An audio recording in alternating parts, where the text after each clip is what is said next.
నమస్తే. ఇన్నాళ్ళు నన్ను సపోర్ట్ చేస్తూ, ఎంకరేజ్ చేస్తూ మీ ప్రేమని నాకు అందిస్తున్న ప్రతి ఒక్కరికి కృతజ్ఞతలు. అలాగే ఈ వీడియో కూడా ఖచ్చితంగా మీకు ఉపయోగపడుతుంది. లైక్, షేర్ అండ్ సబ్స్క్రైబ్ చేసి మీ సపోర్ట్‌ని నాకు అందించండి. అలాగే ఈ వీడియో పట్ల మీకున్న అభిప్రాయాన్ని కామెంట్ సెక్షన్‌లో కామెంట్ చేసి తెలియజేయండి. ఇప్పుడు వీడియోని చూద్దాం. నేను మీ జయశంకర్ సిస్ట్ల. మన పిల్లలకి పుట్టిన తేదీని అనుసరించి బలమైన సంఖ్యాబలంలో పేరు పెడదాం. సమాజానికి దేశానికి బలమైన పౌరులనిద్దాం. ఏ ఇంట్లో కూడా అర్ధాయుష్ మరణాలు లేకుండా చేద్దాం. నమస్తే. Welcome to our channel. నేను పద్మిని. ప్రస్తుతంతో పాటు ప్రముఖ ఆధ్యాత్మికవేత్త, ఆస్ట్రోన్యూమరాలజిస్ట్, వేదిక్ వాస్తు స్పెషలిస్ట్, శ్రీ విద్య మరియు హనుమత్ ఉపాసకులు బ్రహ్మశ్రీ డాక్టర్ శివయోగి సిస్ట్ల జయశంకర్ గారు మనతో పాటు ఉన్నారు. మాట్లాడతాం. నమస్కారం అండి. ఆయుష్మతి భవ. సార్, ఒక ధర్మ సందేహం నివృత్తి చేస్తారా? చెప్పండి సార్. లలితా సహస్రనామం మొదలవటమే శ్రీమాత, శ్రీ మహారాజ్ని, శ్రీమత్ సింహాసనేశ్వరి అమ్మని అమ్మ మాత అని సంబోధిస్తున్నాము ఖచ్చితంగా. అయితే మరి శ్రీమతి అని ఎందుకు అనట్లేదు అమ్మవారిని అని అంటే మీ సమాధానం ఏంటి? శ్రీమతి అనే అమ్మవారిని ఎందుకు అనాలండి? మామూలుగా అది మనుషులకి, శ్రీమతి పార్వతి దేవి అనానం, శ్రీమతి లక్ష్మి అనానం అనకూడదు. అనకూడదా? అనకూడదు కూడా. ఎందుకంటే దాని అర్థాన్ని తెలుసుకుంటే మనం. మరి అమ్మ అన్నప్పుడు వారి భార్య అని అనటంలో తప్పేమిటి? శ్రీమతి అంటే భార్య అని కాదు అర్థం. శ్రీ అంటే మనకు బాహ్యంగా వచ్చే అర్థం. శ్రీ అంటే లక్ష్మీదేవి అని, సంపద అని అర్థం. కానీ యాక్చువల్ గా వేదాల్లో ఉన్న శ్రీ అంటే అర్థం ఏంటంటే బలం, బలం, శక్తి, బలం. శ్రీమతి అంటే బుద్ధి బలం. మగవాళ్ళకి శ్రీ అని ఎందుకంటారంటే బలం, ఆయన శక్తివంతుడు అని ఒక విధంగా ఆయన్ని ప్రస్తుతించడం. ఈవిని మాత్రం శ్రీమతి, బుద్ధి బలం కలిగినటువంటి శ్రీమతి అని ఎందుకంటామంటే ఆవిడ కార్యేషు దాసి, కరణేషు మంత్రి, భోజ్యేషు మాత, రూపేషు లక్ష్మి, సేనేషు రంభ, క్షమయా ధరిత్రి, ఇన్ని లక్షణాలు కలిగి ఉంటుంది కాబట్టి శ్రీమతి అంటాము. అది తీసుకెళ్లి అమ్మవారికి అనాల్సిన అవసరం లేదు. ఏంటి, ఇక్కడ మన ఇంట్లో ఉన్న అమ్మ మనకు మాత్రం అమ్మ. ఏంటి, పక్కింట్లో ఉన్న అమ్మ వాళ్ళకి మాత్రమే అమ్మ. ఏంటి, ఎవరికి వాళ్ళకు అమ్మ సపరేట్గా ఉంది. బట్ వాళ్ళు జగతపితరవు వందే పార్వతీ పరమేశ్వరు, జగత్తుకే పార్వతీ పరమేశ్వరులు వాళ్ళు. ఏంటి, వాళ్ళ తత్వము భార్యాభర్తల తత్వం కాదు.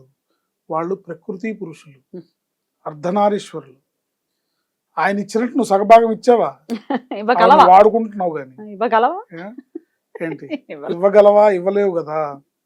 సో ఆయనకి ఆవిడకి అభేదం.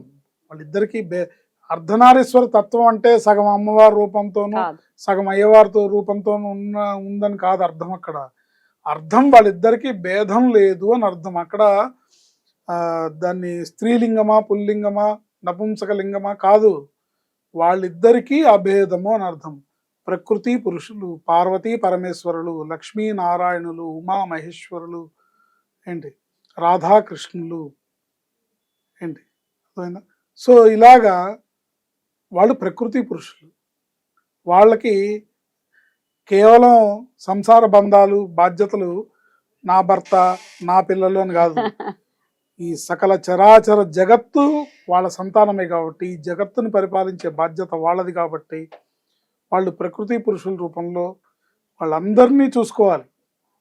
ఇక్కడ మన గురించి ఓన్లీ మనమ్మే ప్రార్థిస్తుంది, పక్కింటి అబ్బాయి గురించి పక్కింటి వాళ్ళ అమ్మగారు ప్రార్థిస్తుంది. కానీ ఇక్కడ మనందరినీ చూసేది, సకల చరాచర జగత్తులో ఉన్న జగత్తుని పరిపాలించేది వాళ్ళు కాబట్టి వాళ్ళకి అది అవసరం లేదు అనకూడదు. వాళ్ళు శ్రీమతి, ఆవిడకి స్పెషల్గా అమ్మ నువ్వు కార్యేషు దాసివి, కరణేషు మంత్రివి, భోజ్యేషు మాతవి అని అనక్కర్లేదు. ఆవిడ అంటే కూడా అసహ్యంగా ఉంటుంది. ఆవిడ అన్ని ఆవిడే, అన్ని ఆవిడే కాబట్టి వాళ్ళని అనకూడదు. అట్లా అసలు ఈ డౌట్ రాకూడదు. వచ్చిన వాళ్ళది పిచ్చితనం. ఏంటి, సో వాళ్ళు ప్రకృతి పురుషులు, లక్ష్మీనారాయణులు, శివకేశవులు, వాళ్ళకి అభేదం. దేవతా స్వరూపానికి అక్కడ ఉన్నది మన హిందూ మతంలో చెప్పిన 33 కోట్ల మంది దేవతలు, ఇన్ని రకాల మంది దేవతలు ఉన్నారు. అక్కడ పైన ఇంతమంది ఇన్ని వేషాలతో లేరు. భగవత్ తత్వాన్ని మనం అర్థం చేసుకోవాలి. మన పెద్దలు మనకు అందించిన సనాతన ధర్మంలో వాళ్ళు మనకి ఇచ్చిన ఇన్ని రకాలు ఎందుకు అంటే సాధనా మార్గంలో సాధకుడి యొక్క మనస్సు లగ్నం చేయడానికి, సాధకుడి యొక్క కామ్యం ఏదైతే ఉందో దాన్ని నెరవేర్చుకోవడానికి ఇన్ని రకాల రూపాలు, ఇన్ని రకాల విగ్రహాలు, ఇన్ని రకాల మంత్రాలు, ఇన్ని రకాల మార్గాల్ని ఏర్పరిచారు. ఎవరికి ఎందులో గురి కుదురుతుందో, ఎవరికి ఎందులో ఏ మార్గం నచ్చుతుందో అనే ఉద్దేశంతో ఏ దారిలో వెళ్ళినా చేరుకునేది అక్కడికే. మూలం అదే. పార్వతీ పరమేశ్వరులు, లక్ష్మీనారాయణులు. ఇక్కడ పార్వతీ పరమేశ్వరులు పార్వతీదేవి అమ్మ రూపంలో ఉంటే పరమేశ్వరుడు అయ్యవారి రూపంలో ఉన్నాడు. వాళ్ళు అదే లక్ష్మీనారాయణులుగా ఉంటే లక్ష్మీదేవి పరమేశ్వరుడు, నారాయణుడు అమ్మవారి స్వరూపం. సో వారికి పేర్లు వర్తించవు, మనం వాళ్ళకి అన్వయించే వీలు లేదు, అనునయించకూడదు. ఎందుకంటే వాళ్ళకి బౌండరీస్ లేవు, వాళ్ళకి ఎల్లలు లేవు. 14 భువన భాండాలు, అతల వితల సుతల రసాత తలాతల రసాతల ఈ లోకాలన్నిటికీ వాళ్ళు సృష్టికర్తలు. ఏంటి మనం అనేది మనం చాలా చిన్న బౌండరీ. మన కుటుంబము, మన ఫ్యామిలీ అనేది చిన్నది. ఇది వీళ్ళకి పనికొచ్చేది. కాకపోతే ఇక్కడ విషయం ఏంటంటే, నీ ఇంట్లో నీ భార్యని శ్రీమతి అంటే ఎవరు? బుద్ధి బలం కలిగినది. బుద్ధి బలముతో తను తన పాత్రని కార్యేషు దాసి పనిచేసేటప్పుడు ఓ పనివాడిలాగా పనిచేస్తుంది. కరణేషు మంత్రి ఏదన్నా సలహా కావాలన్నా, ఏదన్నా పని చేయాలన్నా చాలా తెలివిగా ఆవిడ మంత్రిలాగా నీకు సలహాలు ఇస్తుంది. భోజ్యేషు మాత అన్నం పెట్టేటప్పుడు తల్లిలాగా పెడుతుంది. ఏంటి రూపేష్ లక్ష్మి, రూపానికి ఆవిడ లక్ష్మీదేవి, నీ ఇంటి లక్ష్మీదేవి ఆవిడే. ఇవన్నీ మీరు చూసినప్పుడు ఆవిడ్ని శ్రీమతి అనడం సబబు. ఆవిడ్ని మీరు ఇలా ట్రీట్ చేసినప్పుడు ఆ అమ్మవారి అనుగ్రహం పరిపూర్ణంగా లభిస్తుంది. ఆ అమ్మవారి పరిపూర్ణంగా మీ కుటుంబం ఎడల కరుణ చూపించి అనుగ్రహిస్తుంది. నువ్వు చేసేదేమో దేవతా ఉపాసన, అమ్మవారిని పూజిస్తావు, కానీ ఇంట్లో భార్యను మటుకు పని మనిషిలాగా చూస్తావు అంటే మటుకు అనుగ్రహం రమ్మంటే రాదు. అందుకని తత్వం, దేవతా తత్వం అనేది చాలా విశేషమైంది. లక్ష్మీనారాయణులు వేరు, లేకపోతే శివకేశవులు వేరు, మేము శైవులం, వీళ్ళు వైష్ణవులు, వాళ్ళు బౌద్ధులు, వీళ్ళు గాణాపత్యులు, వీళ్ళు శాక్తేయులు అనేది ఇన్ని విభేదాలు వస్తుంది. భగవత్ తత్వం, భగవంతుడు, భగవత్ శక్తి ఒకటే. లక్ష్మీ ఇప్పుడు పరమేశ్వరుడు స్త్రీ రూపం ధరిస్తే లక్ష్మీదేవి, అమ్మవారు పురుష రూపం ధరిస్తే శ్రీ మహావిష్ణువు.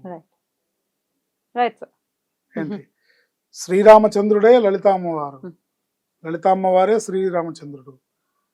కాళికాదేవే శ్రీకృష్ణ పరమాత్ముడు, శ్రీకృష్ణ పరమాత్ముడే కాళికాదేవి. ఇట్లా మనం భేదాన్ని వెతకకుండా మనకి ఏ మార్గంలో ఆధ్యాత్మిక ప్రయాణం ప్రగతి ఉంటుందని భావిస్తున్నామో ఆ మార్గంలో మనం దేవతోపాసన చేసుకునే శ్రీమతి అని అనాల్సిన అవసరం లేదు. చాలా అద్భుతంగా వివరించారు సార్, చాలా సరళంగా అర్థమయ్యే విధానంగా. Thank you so very much sir. నమస్తే. ఆయుష్మతి భవ.